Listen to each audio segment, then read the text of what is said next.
Welcome back. We just learned what a programming language is. It's just a set of instructions that we give to a translator.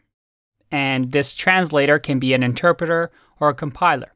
And we give these files that we create, our own code, our source code, to these translators. And they allow us to give instructions to machines, to computers, to phones. So we learned that we need these machines in order for us to write Python, right? How can we get these? Well, we download them. And here we download Python from the Python Software Foundation, from python.org. Now, before we download Python, we're going to wait a little bit. Because in this course, I want you to understand why we're doing things. Not just follow my tutorials, follow my videos, and, well, not understand the meaning and the fundamentals behind why we're doing things. You should be able to teach what you're going to learn. So let's take a pause here for a second. If this is the first time that you're learning a programming language, I have some good news for you. At the end of the day, all programming languages do the same thing. They tell the machine what to do. However, different languages have different ways of doing it. The beauty is that most languages have very similar principles. If this is your first programming language, well, this is going to be the hardest part, learning the first one. Afterwards, every new language you learn becomes easier and easier, in the sense that it's not the same as, let's say, learning English and Japanese, two very distinct languages. In programming, things become a lot easier as you learn that first foundational language. Now, if this is not your first language, and let's say you've written code in C, C++, or JavaScript, and you just want to learn Python, well, you're going to find these first couple of videos quite easy. But bear with me. Trust me. We're going to get into some advanced topics here. And we're going to make you a full-fledged developer by the end of this. But let's go back to this topic at hand, this idea of downloading this translator.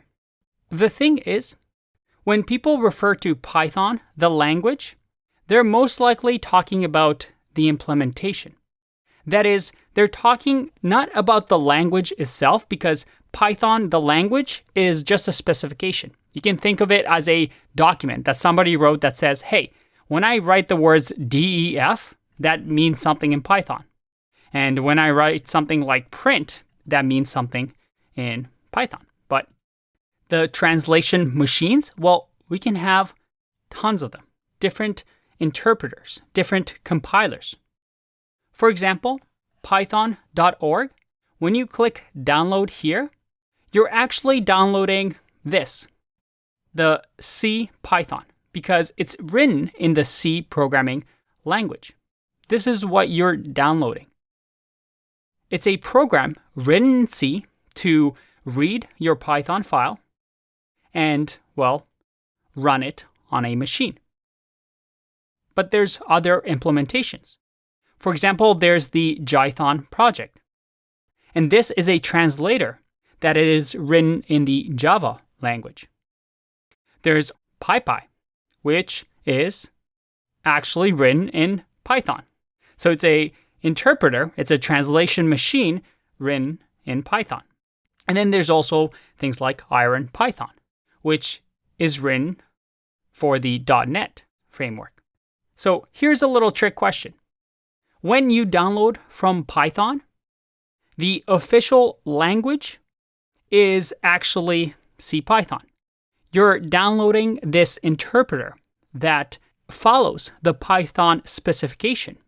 But at the end of the day, it's a machine built by somebody. But these machines can, well, come in many forms. So when most people talk about Python, they're talking about this one, CPython, that, well, does our translation for us. It interprets our Python code and runs it on a machine. So we're downloading this. And if you want to really get into details as to what we're downloading, well, we're downloading a machine that takes our Python code, which, don't worry, we're going to write, and it goes through the interpreter, which we download using CPython. And this CPython is going to create something called a bytecode. For example, this bytecode prints hello world on our screen. Now, this might look like gibberish to you. And even for me, I don't know bytecode. This looks pretty, well, confusing just for printing hello world to the screen.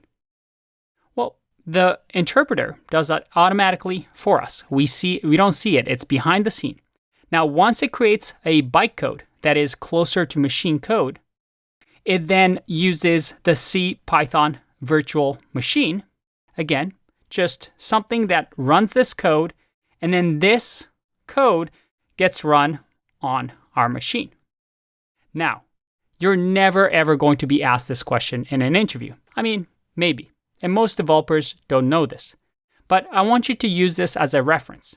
That when we write Python code throughout the rest of this course, this is what's happening. We're writing Python. It gets interpreted line by line and formed into what we call bytecode. And this bytecode gets run on the CPython virtual machine, which runs on our computers, our phones, our laptops. And when we're downloading from python.org, we're downloading these two pieces so that once we have them downloaded, we can run Python. All right, that was a tough one. And I mean, we just got started. I hope your brain isn't exploding. Again, this is something for you to use as a reference. But you know what? I think it's time for us to learn how to actually run Python code. And don't worry, we are getting there. We are going to write our first Python program very soon. I'll see you in the next one. Bye-bye.